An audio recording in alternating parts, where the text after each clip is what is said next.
Assalamualaikum warahmatullahi wabarakatuh. Kami dari kelompok 1 akan mempresentasikan hasil diskusi kami, yaitu hat tabel, yang beranggotakan saya sendiri, Givani Arianti, saya Diva Ramadhani, saya Zikri Kurniawan, saya Lukmanul Hakim. Yang materi pertama yang akan dibacakan oleh Zikri.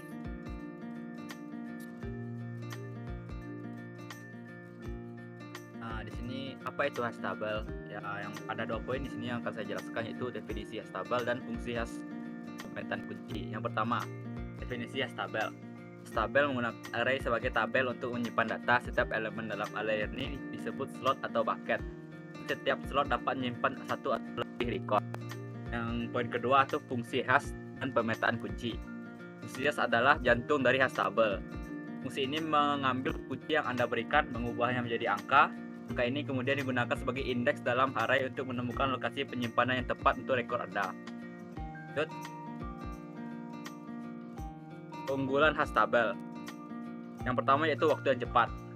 Hash tabel dirancang memang untuk waktu yang sangat cepat.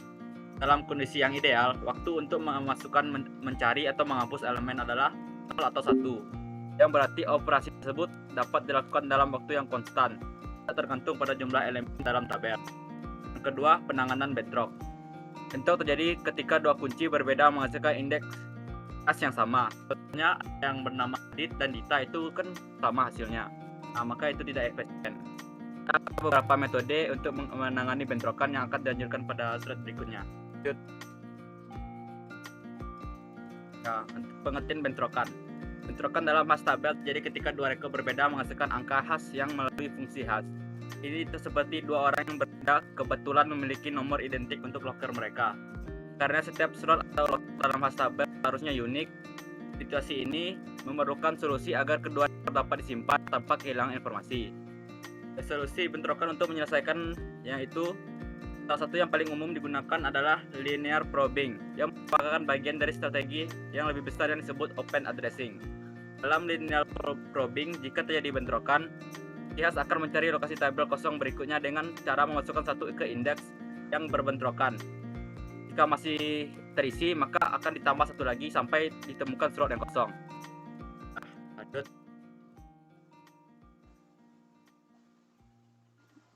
Saya lanjutkan kepada pemateri 2 yaitu Lukman. Baik, selanjutnya ada metode hashing. Metode hashing pertama yaitu M-square. Langkah-langkah M-square adalah mengubah kunci menjadi bilangan bulat, mengkuadratkannya, dan mengambil digit tengah dari hasil kuadrat sebagai nilai hash. Contoh perhitungan. Kunci ABC diubah menjadi 615, dikuadratkan menjadi 378,225.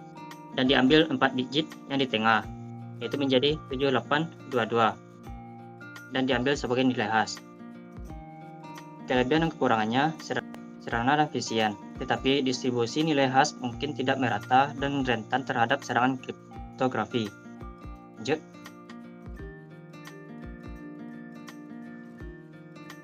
Yang kedua ada metode hashing division. Makanya adalah mengubah kunci menjadi bilangan bulat dan membaginya dengan ukuran hash tabel untuk mendapatkan nilai hash. Contohnya, kunci ABC diubah menjadi 615, lalu dimod dengan 10, yaitu ukuran tabelnya, menghasilkan nilai hash 5. Keuntungan dan kelemahannya sederhana dan efisien, tetapi hanya efektif jika ukuran tabel adalah bilangan prima. Lanjut.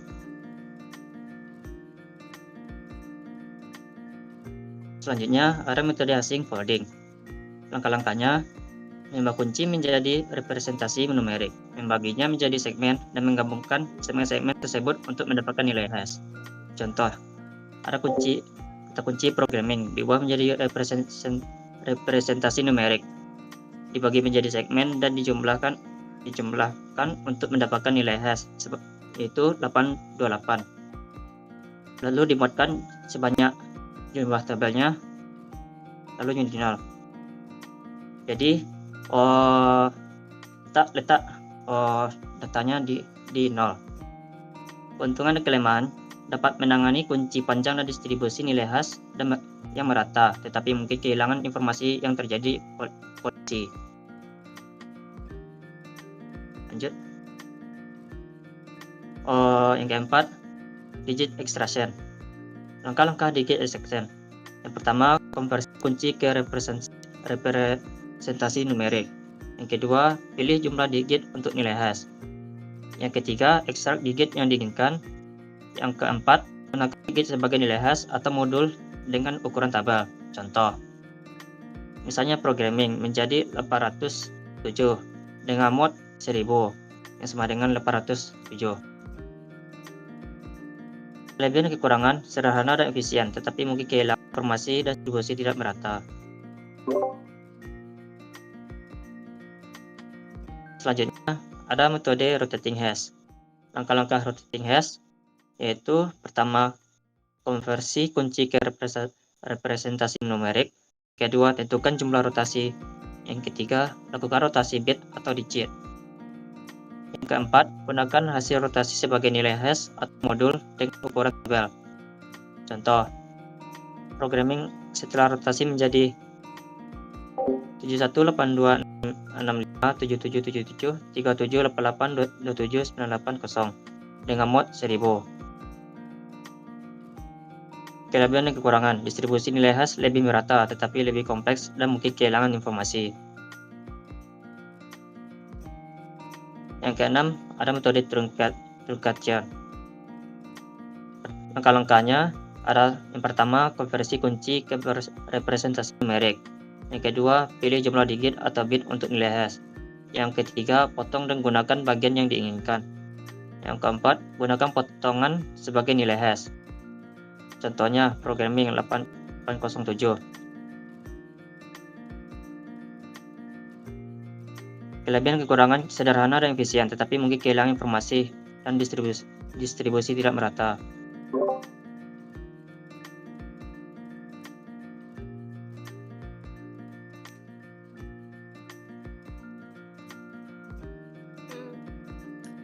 Di sini saya akan menjelaskan tentang algoritma hash table. Yang pertama yaitu kamusnya ada data, key, sama sys, yaitu tipe datanya integer, hash array of data item, kemudian dumping item, data item, kemudian item, data item.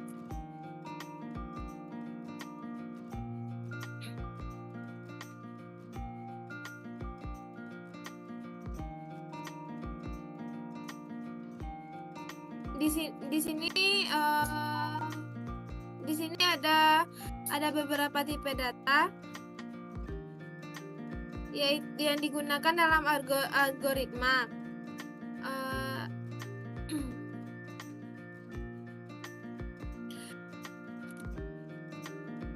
Kemudian ada fungsi. Fungsi yang mencari item dalam hash table berdasarkan kunci. Algoritma menghitung hash indeks menggunakan fungsi hash kode, lalu melakukan integrasi dalam algoritma hingga menentukan item dengan kunci yang sesuai atau menentukan slot yang nol. Kemudian ada return null, mengembalikan nol jika item tidak ditemukan.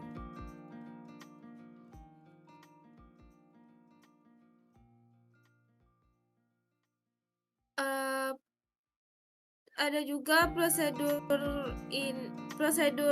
insert, yaitu key datanya integer dan data integer. Prosedur ini digunakan untuk memasukkan item baru ke dalam tabel hash. Algoritma membuat objek item baru dengan data dan key yang diberikan menghitung hash index menggunakan fungsi hash kode, lalu melakukan integrasi dalam array hingga menentukan slot yang nol atau slot yang memiliki kunci -1.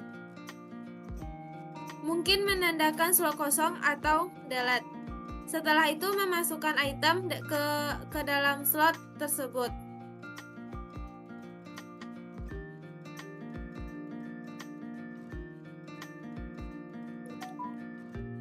Hashcode yaitu menghitung indeks hash dari kunci menggunakan modul SES.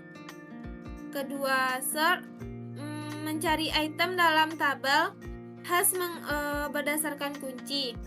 Dengan item ditemukan mengembalikannya jika tidak mengembalikan 0. Insert memasukkan item baru ke dalam hash table jika slot yang dihitung sudah terisi. Melanjutkan pencarian slot berikutnya yang kosong atau dapat digunakan.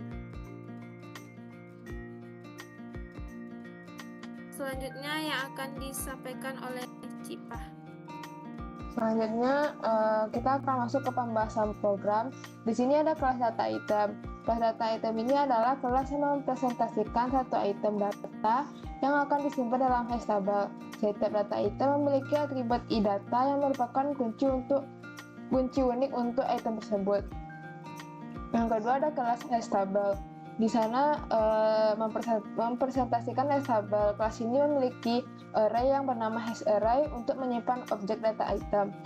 Di sana terdapat konstruktor di mana terdapat hash table dengan size integer yang membutuhkan hash table dengan ukuran yang ditentukan. Kemudian ada metode display table yang merupakan berguna untuk menampilkan isi hash table ke layar. Kemudian ada metode hash function dengan key bertipe data integer yang merupakan fungsi hash sederhana yang mengembalikan nilai hash berdasarkan kunci dengan menggunakan operasi modulus. Kemudian ada metode insert. Di sini memasukkan data item baru ke dalam hash table. Jika terjadi tabrakan, metode ini menggunakan linear probing untuk menemukan lokasi kosong berikutnya. Lanjut, Fanny. Kemudian ada metode delete. Metode delete ini berguna untuk menghapus data item dari hasil tabel berdasarkan kunci yang ditentukan. Kemudian ada metode find. Di sini dengan tipe data key integer yang berguna untuk mencari data item dalam hash table berdasarkan kuncinya dan mengembalikan jika ditemukan. Kita lanjut ke kelas utama, itu kelas hash table app. Di sini berguna untuk metode main yang menjalankan semua aplikasi yang telah kita buat. Di sana terdapat aplikasi meminta pengguna untuk memasukkan ukuran hash table jumlah awal item yang akan diinsert. Kemudian aplikasi cara acak membuat dan memasukkan item ke dalam hash table. Setelah itu, aplikasi memasuki loop yang memungkinkan pengguna untuk menampilkan isi hash table, memasukkan item baru, menghapus item, atau mencari item berdasarkan kuncinya. Lanjut, Fanny. Kemudian terdapat metode bantuan yaitu getString, getStaticChar, getStaticInteger yang berguna untuk membaca inputan dari pengguna melalui layar. Lanjut, Fanny. Selanjutnya kita program selanjutnya itu hashTable app. HashTable app ini bedanya dengan sebelumnya itu hashTable hashing untuk menangani tabrakan atau collision. Double hashing adalah metode yang menggunakan dua fungsi hash untuk menentukan lokasi data dalam table hash. Di sini terdapat kelas data item sama seperti sebelumnya. Kemudian kelas hashTable di sini mempesankan untuk representasikan table hash. Jadi kelas ini dengan hash array menanyakan data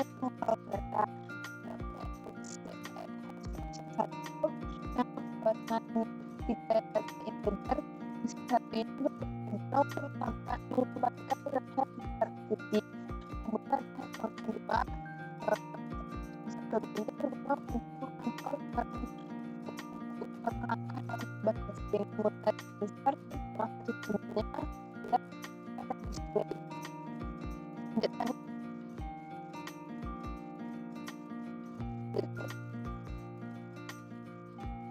Kemudian masuk ke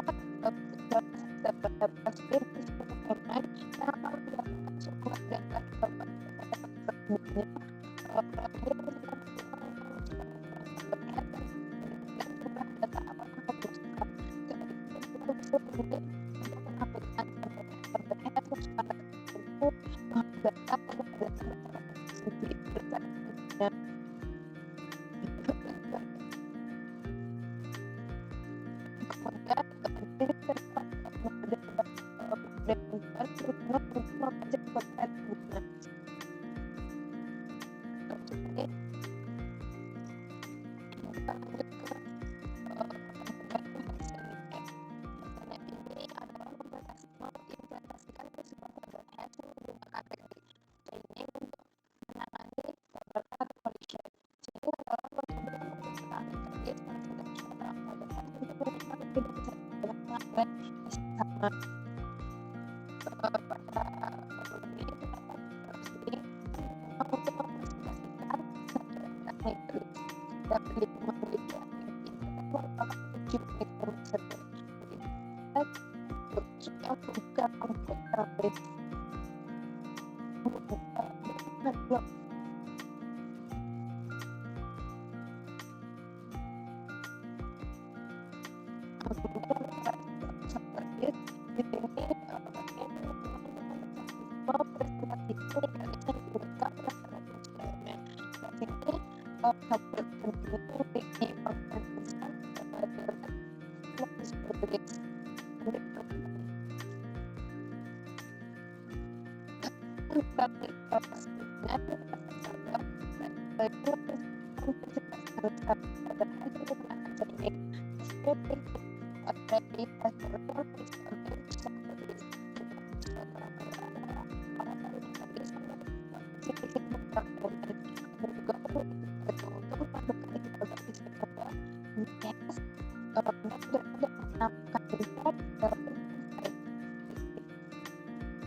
Di sini saya akan menjelaskan perbedaan ketiga program itu. Nah, untuk program pertama yaitu Hastable App. Nah, untuk program ini menggunakan metode ketika sebuah rekor baru ingin disimpan dan terjadi tabrakan, yaitu slot ini 7 sudah terisi, program akan mencari slot kosong berikutnya dalam tabel Hash secara berurutan sampai menemukan tempat yang kosong. Ini dilakukan dengan cara menambahkan satu ke indeks yang berbentrokan dan memeriksa slot berikutnya dan seterusnya. Yang kedua yaitu Hastable Apps. Ini menggunakan metode dengan mencoba slot yang menjarak 1 langkah dari posisi awal, kemudian 4 langkah untuk tabrakan kedua, 1 langkah untuk tabrakan ketiga dan seterusnya.